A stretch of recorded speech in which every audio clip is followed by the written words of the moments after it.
어마어마하죠. 그래서 사실 이제 그 성범죄 판결을 받으시는 분들이 전과가 생기는 것도 물론 이제 걱정이 된다라고 하지만 신상정보 등록을 매년 이렇게 가서 벌금만 받아도 10년이기 때문에 10년 동안 가서 이제 등록을 해야 된다는 사실 자체도 좀 수치스러워하는 사람들이 많아요.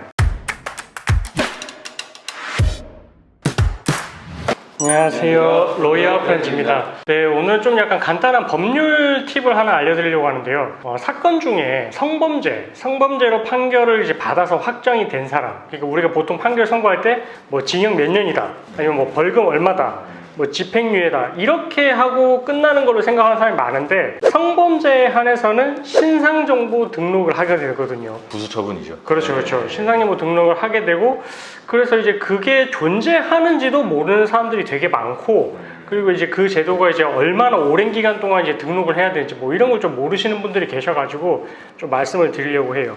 일단은 그 신상정보 등록을 하려면은 판결을 선고받고 나서 예를 들어서 이제 강제추행 판결을 선고받고 나서 확정이 되려면은 일주일이 지나야 되거든요. 네, 그러면은 그 일주일이 지난 날로부터 30일 내에 자기가 살고 있는 관할경찰서에 가서 신상정보 등록을 해야 돼요. 그러니까 이제 이런 판결을 받았기 때문에 신상정보 등록을 하러 왔습니다 라고 하면은 경찰서에서 이제 그걸 관리하는 사람이 있어요. 그래서 이제 그 사람이 이제 얼굴 상반신도 촬영을 하고 이런 식으로 이제 등록을 하거든요. 이거 30일 안에 등록 안 하면 또 어떻게 돼요? 그렇죠. 이게 등록을 만약에 안 하거나 아니면은 거짓된 정보로 이렇게 하게 됐을 때는 새로운 또 형사처벌 대상이 될 수가 있어요.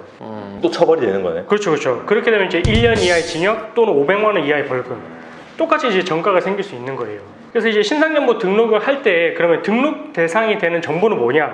일단은 뭐 이름, 그 다음에 주소, 그 다음에 실제 거주지, 그 다음에 연락처, 내가 차량이 있으면은 소유 차량의 등록번호, 그 다음에 신체 정보, 뭐 키랑 몸무게, 그 다음에 직업 및 직장의 소재지, 그 다음에 사진, 상반신, 그리고 전신에 대해서, 그리고 성범죄의 전과 사실, 이 내용들을 이제 신상정보 등록을 해놓게 되고, 그러면 등록을 해놓으면은 그 기간은 어떻게 되냐? 1, 2년에 그치느냐? 아닙니다. 이게 엄청 장기죠. 네.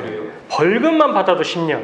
헐. 네. 그리고 만약에 징역 3년 이하에 해당하는 형을 선고받았다. 그럼 15년. 그 다음에 이제 징역 10년 이하면은 20년. 그 다음에 징역 10년을 초과하는 형을 선고받게 되면 30년. 어마어마하죠.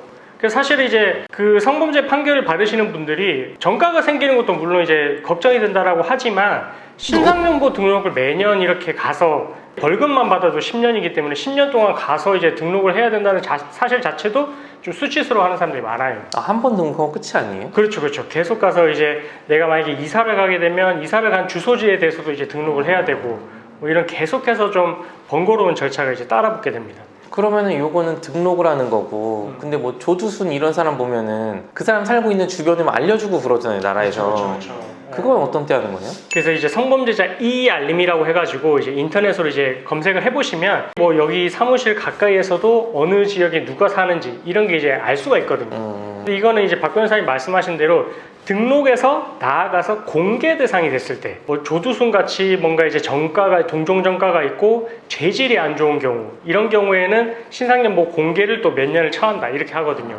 그렇게 되면 이제 몇 년 동안 또 이게 성범죄자 이알림을 통해서 이제 검색을 해서 이제 튀어나오게 되는 거예요. 그럼 등록 자체는 이 알림에 이제 공개되는 건 아니고. 그렇죠. 그냥 이건 내 경찰서에 내 정보를 등록시키는 거예요. 그렇죠.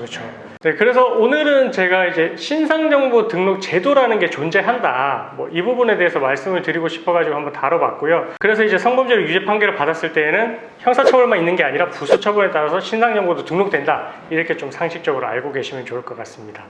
네, 오늘 제가 간단한 법률 팁을 말씀드릴 거예요. 다음에 또 다른 내용으로 찾아뵙도록 하겠습니다. 감사합니다.